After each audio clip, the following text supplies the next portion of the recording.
Hey, it's Gina with WTI. I drink a lot of smoothies and I'm always looking for a quality collagen to add to them. I'm so pleased with this one that I got from Amandean. First, let's talk about quality because that's really important to me when I'm choosing a product like this.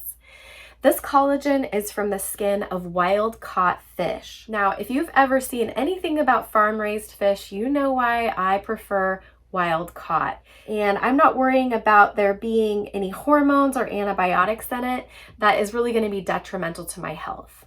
Secondly, the way that this collagen is processed has high bioavailability. So that means that your body is actually able to assimilate and use more of the product. Third, I have seen what a difference it's making with my nail growth especially.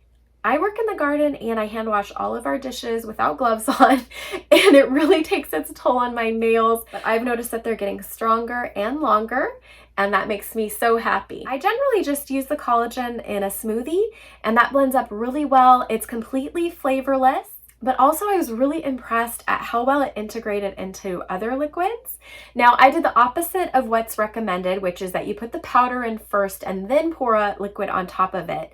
So I added it to a cup of coffee that had already been poured, and with some vigorous stirring was very smooth. I think this marine collagen is awesome. I'm definitely going to keep using it, and that's my point of view.